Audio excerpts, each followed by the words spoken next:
नमस्कार दोस्तों, स्वागत है आपका पुस्तक प्रभा में। इस चैनल की शुरुआत एक छोटी सी उम्मीद के साथ हुई, कुछ एक्स्ट्रा कमाई करने के लिए, ताकि घर की जरूरतें पूरी हो सकें। एक नौकरी के साथ यह सब संभालना आसान नहीं होता, लेकिन फिर भी रोज कोशिश कर रहा हूं, क्योंकि चाहत है कि आने वाला कल आज से बेहतर हो। अगर आपको मेरी यह मेहनत जरा भी सच्ची लगे तो प्लीज इस वीडियो को लाइक करें, अपने दोस्तों से शेयर करें और चैनल को सब्सक्राइब जरूर करें। आपका एक छोटा सा साथ मेरे लिए बहुत बड़ी ताकत है। The practicing mind audio book. सारांश हम सब ने यह सुना है, practice makes a man perfect. लेकिन थॉमस एम स्टर्नर की इस किताब में यह समझाया गया है कि प्रैक्टिस केवल परफेक्शन के लिए नहीं, बल्कि पीस ऑफ माइंड के लिए भी जरूरी है। हम में से बहुत से लोग हमेशा मंजिल के बारे में सोचते हैं, मुझे यह सीखना है, यह बनना है, वहां पहुंचना है। पर हम उस प्रोसेस को नजरअंदाज कर देते हैं जो हमें वहां ले जाती है।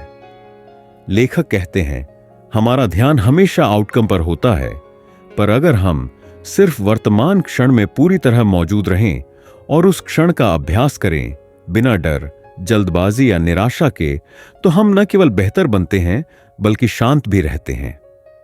आपने कभी गौर किया है कि जब आप कोई गाना बजाना सीखते हैं या कोई नई चीज करते हैं तो एक बेचैनी रहती है कि मैं कब सीख जाऊंगा।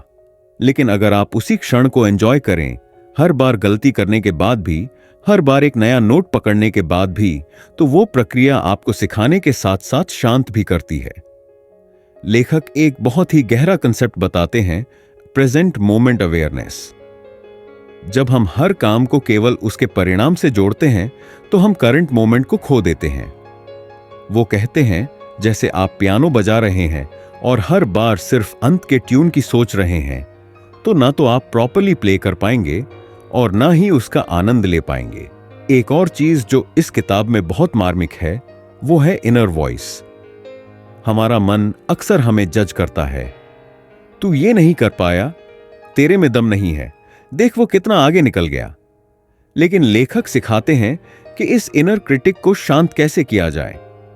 हर बार जब आप कुछ सीखने की कोशिश करें तो खुद को डांटना बंद करें।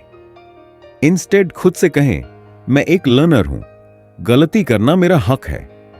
लेखक बताते हैं कि डिसिप्लिन, पेशेंस और प्रोसेस बेस्ड थिंकिंग 3 ऐसी चीजें हैं जो किसी भी इंसान को अपने गोल्स तक पहुंचा सकती हैं। उन्होंने खुद संगीत सीखते हुए यह सीखा कि जब आप सिर्फ अभ्यास करते हैं बिना रिजल्ट की चिंता किए, तो वो अभ्यास आपको इमोशनली भी ग्रो करता है।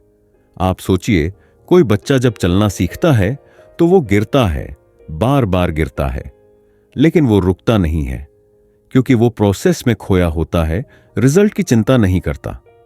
हमें भी उस बच्चे जैसी मानसिकता चाहिए जो सीखे, गिरे, उठे, लेकिन रुके नहीं। अंत में थॉमस ये भी समझाते हैं कि आप हर दिन थोड़ी थोड़ी कोशिश करें।